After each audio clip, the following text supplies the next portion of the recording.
Good afternoon, everybody. My name is Tamara J. Madison, and I am very excited and actually very humbled to be here with you today, and I'm going to tell you why in just a bit. So you just heard that I'm a poet, so of course you're going to get a poem. It's National Poetry Month. But one of the things that I love to do is share the story behind the poem. Poems don't just come from anywhere. 9 times out of 10, there's a situation or a person or a phrase or a song or a painting or something that inspires a poem. So I'm going to share a poem with you, but first I want to share a little bit of the backstory, right? So when I was working on my last book, Threed This Road Not Damascus, I was in the process of working on the edits of the book, and we were getting close to that last galley. And my sister was actually playing around with some family photos and family archives, and she was digging through pictures, and she found a picture, and she sent it to me via text message, right? So I get this text, and I open up my phone, and I look at this picture, and it felt like the picture was looking back at me. And I was like, oh my goodness, I have to find a way to put this in the book. There's got to be a poem for this person that I put in the book, right? Because I had some poetry that was inspired by other family members as well. So I ended up doing a little digging around to find out who was in this picture. And I did some digging around, and I found out who the person was. I found out a little bit about where she was from, and I want to introduce her to you. And her poem is called Prophecy, Maternal Lineage 1 for Melinda. On the back of the photograph, one of my foremothers wrote, "This is Melinda. She knew one day I would need to find you a century later, framed in sepia, statuesque and fierce eyes locked into the camera. You long saw me coming. Grandmama kept you hidden, fearing you'd blotch her milky skin or mar her Christian countenance. Uncle says you were native, corncob pipe smoking Indian. Others say you Moor, descendant of the originals who first tamed Turtle Island. Textbooks and scripture twisted your legacy into caricature. But I say, the way you stand there looking at me in your Sunday dressed best, staring across generations at me, daring me to be free. Oh, Miss Melinda, Madam, you were never anybody's slave. Thank you. So that was the poem for my great-great-grandmother, Melinda Calvert.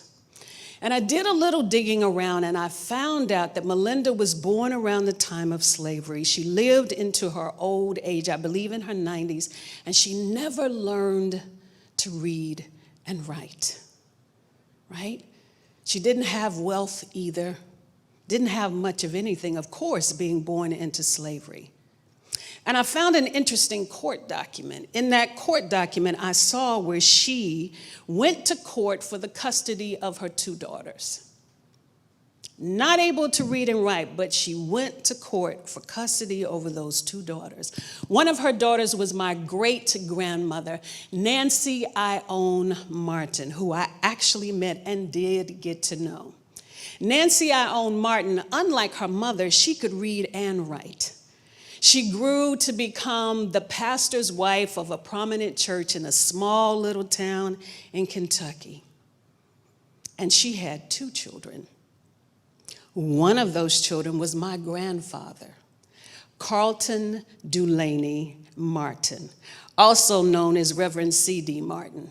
Like his father, he was a farmer, he worked the land, but he also became a minister and a prominent leader of his community. My grandfather had 4 children, and the last one, his only girl, was my mother, Mary Ola Martin Madison.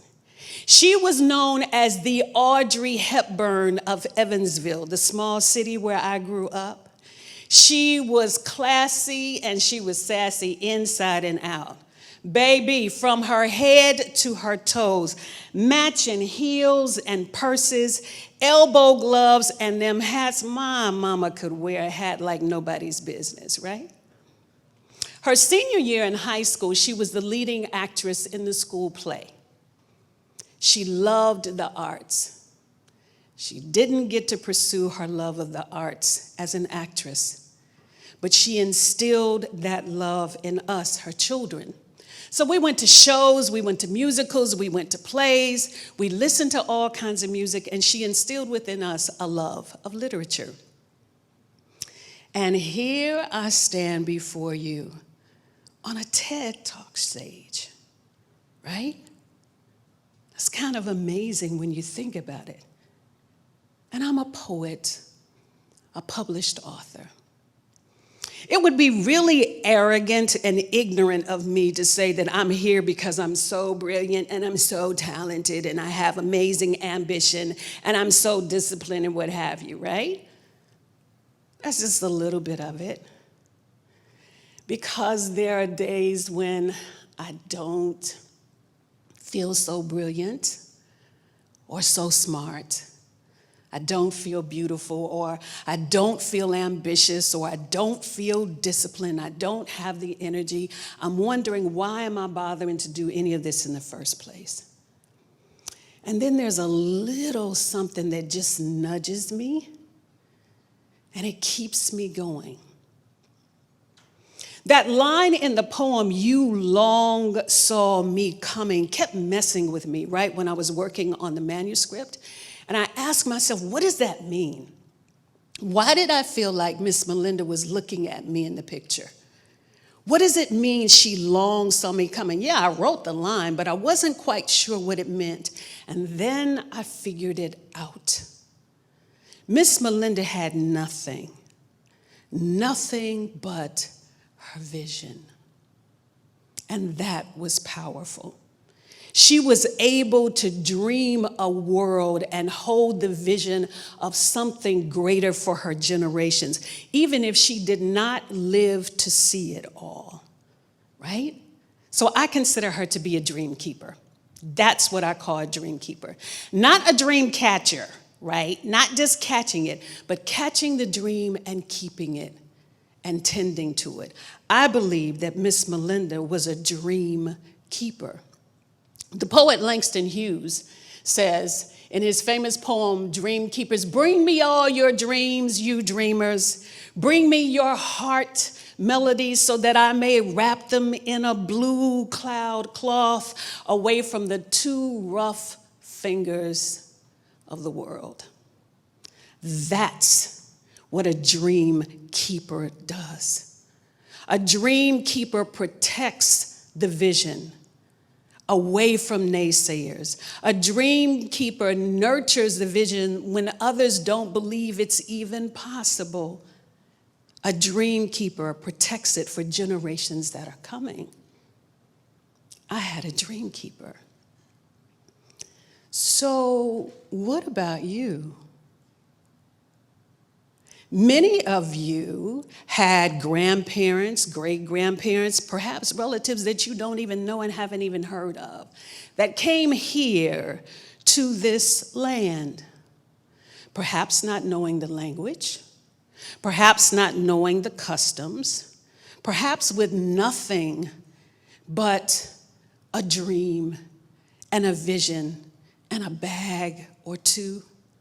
Perhaps fleeing from wars in other territories or poverty, just chasing something that they knew had to be better for generations after them, even if they didn't live to see it.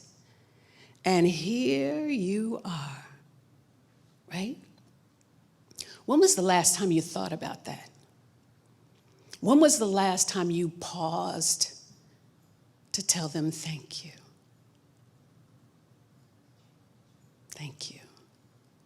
So I'm here at this event to invite you to be a dream keeper with me. I figured if Miss Melinda could keep dreams and she had little to nothing, I can probably do a really good job at it, right? I'm here to invite you to be a dream keeper with me. Don't worry, it won't cost you anything. You don't have to have a big bank account. It won't cost you anything at all. You don't have to have any special training or degrees. Miss Melinda didn't have it either. You don't even have to worry about spending too much time or putting it on your Google Calendar or your agenda, right? All you have to do is hold the vision for something greater, something grander for those who are going to come after you, even if you don't live to see it.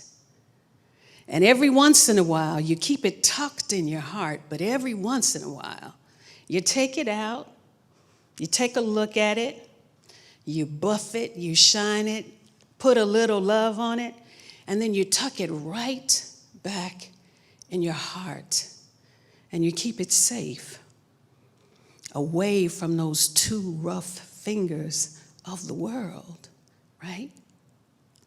So that's why I'm here, to invite you to be a dream keeper with me. After all, somebody, somewhere, long saw you coming. Thank you.